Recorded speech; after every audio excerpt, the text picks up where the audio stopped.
Babs. George, thanks very much for coming out after the game. We find ourselves here at Lowestoft after a 0-0 draw. We thought it'd be a great opportunity for you just to come out and get some clarity and context over some of the moves and the players and some behind the scenes that we've had in the last couple of weeks, really. So have you got any thoughts in terms of the sort of players and the changes that's happened recently? Well, as everyone knows, Isaiah's left us now. It was a tough decision. It didn't come lightly. It wasn't our decision. We desperately tried to keep him. We have had numerous discussions with him and his representation. Has his representation led him too far? I don't know. But Isaiah's a great player, great kid. I wish him nothing but the best. But yeah, we personally had terms agreed more than one occasion, and then they moved the goalposts a few times. I think about up to 4 or 5 times they moved the goalposts. Yeah. So every time they moved the goalposts, we agreed to it. Sometimes reluctantly, but we definitely got there in the end. And then it was pretty much all agreed last Friday. And then out of the blue, his representation said that he definitely wants to leave and he doesn't want to stay no more.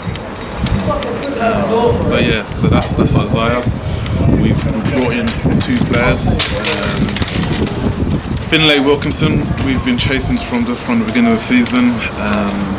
He's obviously gone on loan up higher above at Chelmsford and elsewhere. But yeah, we've spoken to Barnet. We've got good relationships with them.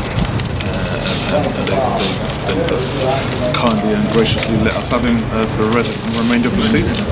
And then Cyrus has come in as well. Again, we just thought we just needed something different up top. So yeah, he's come in as another option, but we're really excited by him.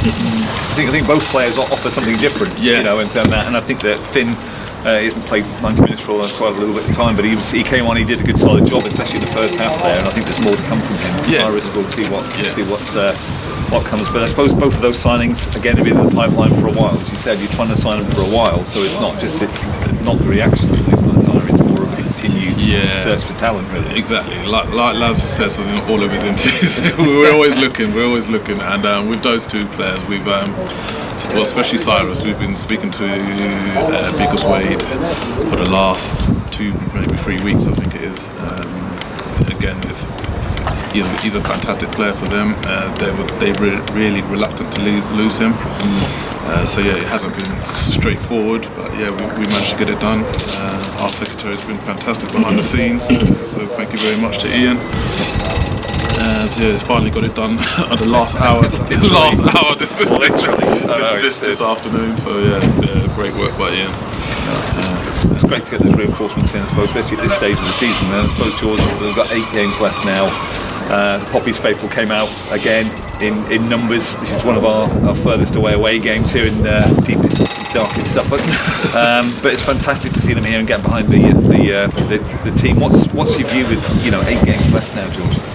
First things first, the fans will bring it, like you said. I think for them to make a week in the way of it, I joked with them and said my invite's obviously still in the post, but they seem to have been here since last night and staying tonight as well. No, they've all been brilliant. With 8 games to go, I think there's going to be lots of twists and turns yet. That could be a very valuable point at the end of the season. It's horrible conditions, horrible pitch, but it's the same for both teams. But I just wanted to echo what Fabian just said there. We have done everything in our power to keep our best players. It wasn't meant to be. I think no player is bigger than the club. I think that's really important as well. But also for me and Fabian as well, we don't want to burn bridges with anybody. So you never know what their future holds. But look, we've still got a job to do. We win on Tuesday, we go top of the table, so we haven't got time to be negative. And I think some of the things that have been said, I think fans have just got to be a little more realistic about what they're saying and ask questions. We'll never ever shirk away from anything. You'll always see us around the club, ask questions. Don't put 2 and 2 together and make 5. But like Fabian just said, this conversation's been happening since December. The goalposts have been moved time and time again. But we've we appreciate what Akhtar did and that she deserved, but unfortunately we was told that he didn't want to play, and that's it, we have to accept it. But now we've got 8 games to go, you know, we've got a league to win, promotion to get, we just need everybody to get behind the fans starting on Tuesday and then at home on Saturday. Absolutely, 2 important games coming up. Difficult away game. South Church are very good at home, and then we've got the sort of Telford game again on Saturday. So plenty for the fans to look forward to. And again, investment going into the club, which is fantastic, both on and off the pitch. But that's important to focus on the game. Let's get behind the team, and let's see what Tuesday brings. Thank you both for joining us today, and we'll see you Tuesday. Thank you. Thank you so much.